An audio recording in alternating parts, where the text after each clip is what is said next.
Seahawks on the road at the Rams. Rams are 4.5 point favorites in this one. 4.5 point favorites in this one. 45.5 is your total.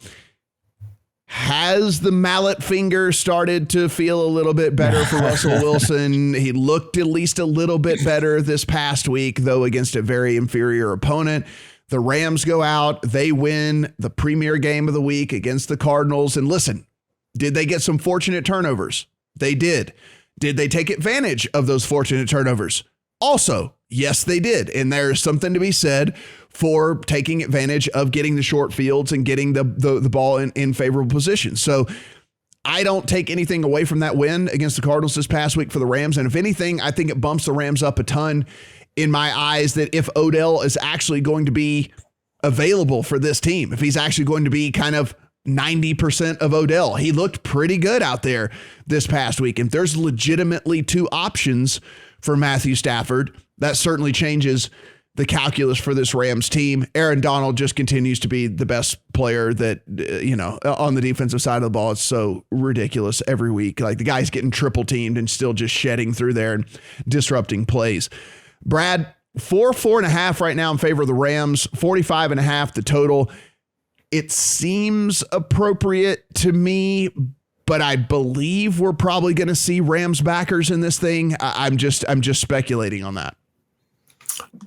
So some uncertainty around is Odell going to miss with COVID? He's on the COVID list, and is Ramsey going to be back? I don't know specifically what's going to happen with those two. I don't know if you guys do. Yeah, no, and actually it's Odell, it's Darrell Henderson, it's their tackle, Havenstein, it's also Jordan Fuller, the safety, who all is on the COVID list for the Rams. So yeah, I've not done too much work on this game because of that stuff. I would say macro theme here that the Rams generally dominate the Seahawks. That's kind of been the McVay thing. He knows how to carve up the Seattle cover 3. And, even the Texans had some pretty good success against the Seattle cover 3 last week. 46% success rate for Davis Mills and the guys. So you would think Stafford's going to do work, especially because, the way to stop him basically is pressure up the middle. And I don't think Seattle's going to bring that this week. Points for the Rams if they have their guys out there. It sounds like it's probably only Odell of the skill position. So I think Van Jefferson and Cooper Kupp are enough to shred this Seattle lot. Yeah. So Stephen, you're probably leaning the same direction I am here in this one, but let me tell you, if there's no Odell, whatever Van Jefferson's player props are, I think I'll probably just going to play the overs on them just regardless. And if I get burned, I think there's still at least a decent chance that they can get there. Jefferson has seen 6 or more targets in 6 of the last 7 games. So he's been a part anyway. And then if we don't get Odell, then I think that, just a smash spot for him to get the overs on these props. And so that might be how more me going about this game, because this line seems about appropriate to me. I don't really have a strong feeling one way or the other.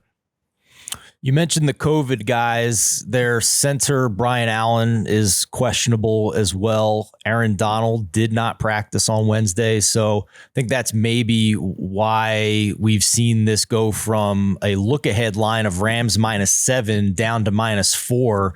And I think I'm going to be taking that discount because the Rams have a marquee win last week. Seattle beats the Texans. Who gives a damn? Yeah. And to your guys' point, with the guys that could miss this week, I think the ones that matter most have capable backups. You mentioned Odell, Van Jefferson's fine.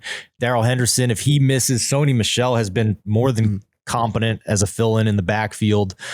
And we saw them against a pretty good, I'd say for the most of the season, an elite offense in Arizona do fine without Jalen Ramsey. I know DK Metcalf and Tyler Lockett are a pretty darn good duo at receiver for Seattle. But if you're going to give me a 3-point discount based on who is potentially out for this game for the Rams, I'm happy to buy that at Rams -4. And it wouldn't shock me in the least. Some of these guys that are on the injury, like if Aaron Donald practices today, this might pop up another point. Like we've seen that all year, just some early midweek injury stuff, moving a line down, and then a guy comes back to practice, moves it back up a half point or a point. So I like the Rams -4 here.